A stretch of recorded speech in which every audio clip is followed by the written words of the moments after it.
Dan Bu ya, untuk solusi bagi para wanita yang mengalami masalah dengan suaminya Bu ya. Satu sisi untuk bercerai kayaknya berat gitu Bu ya, tapi satu sisi untuk berada dalam satu rumah pun tidak mampu Bu ya, karena mungkin akhirnya mempengaruhi kepada emosi yang terus marah dan sebagainya, dan khawatir nanti lari kepada ya depresi lagi gitu Bu ya. Itu boleh enggak ninggalin rumah tanpa status cerai begitu Bu ya? Baik, cerai itu jangan dikit-dikit mengarah ke perceraian. Cerai itu adalah jalan terakhir di saat sudah tidak bisa diupayakan untuk berdamai. Dengan bermacam-macam upaya baru nanti tingkat masuk cerai untuk kebaikan. Nah, dicoba dulu dong di dalam kalau hidup satu rumah. Sekarang kan permasalahan kita ini yang paling inti adalah tidak memahami kalau itu adalah misalnya sakit di antaranya. Jadi memahami seorang suami hanya keras kepala saja, padahal bisa saja dia adalah yang punya permasalahan sangat pribadi, sangat khusus yang mempengaruhi mentalnya, sehingga dia punya perilaku keras, sehingga mudah memukul dan sebagainya.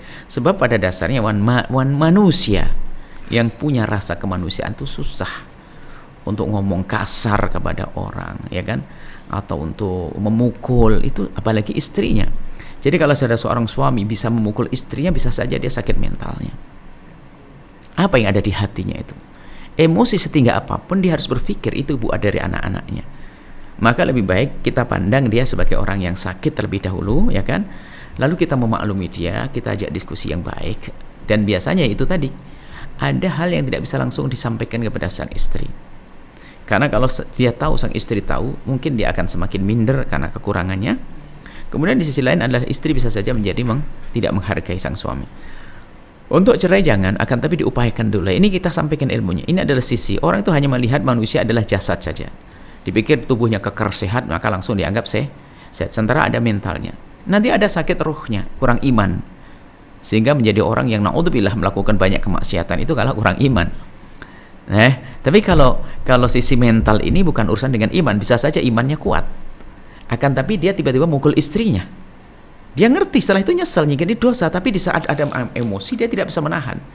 Tapi dia tahu itu dosa, tapi nggak punya iman, tidak. Kemaksiatan dicari. Jadi ada 3 penyakit. Penyakit fisik, ada penyakit mental, penyakit roh. Nah ini, roh ini adalah kurang iman. Nah kurang iman ini bahaya.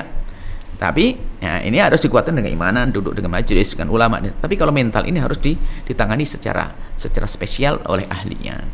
Sedangkan tadi masalah hukum istri meninggalkan rumah dia tanpa salah karena dia saat ini dimaafkan karena menganggap dia didolimi kan. Ya. Tapi semestinya tidak harus ke sana dulu. Maksudnya untuk semua kasus Bu ya, artinya bukan hanya kasus yang ini saja.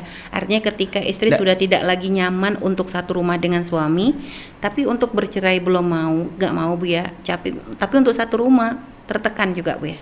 Tapi harus ada upaya dulu dong. Sudah Bu ya, misal sudah. Kalau sudah upaya, dia sah saja yang demikian itu. Karena apa? Untuk menghindari dari seorang kan boleh menghindar dari rasa sakit kan boleh. Mungkin perilaku suaminya yang menyakitkan atau lesannya menyakitkan, diperkenankan kalau terbukti betul. Bukan karena dia yang sensitif gampang sakit, bukan. Kalau memang suaminya suka nempeleng, suka nyaci dan sebagainya, dia sangat berhak untuk menghindar dari cacian itu. Bukan menghindar dari suaminya, menghindar dari caciannya. Cuman karena caciannya nempel sama suaminya, maka dia menjauh dari suaminya. Tidak termasuk nusyus Bu ya. Nah, kalau nusyus itu adalah ketidakpatuhan dengan suami. Di saat tidak patuh dengan suami, tapi ini karena ada sebab. Ada alasan syar'i. Ada alasan syar'i, misalnya ditempelengi. Siapa boleh ditempelengin sama orang? Dia boleh menghindar, wajib agar dia selamat. Termasuk dicaci. Dicaci ini menyakitkan, bahkan lebih sakit daripada pukulan kadang. Baik, subhanallah. Terima kasih. Setelah Anda menyaksikan video ini, jangan lupa berselawat kepada baginda Nabi Muhammad sallallahu alaihi wa alihi wa sahbihi wasallam.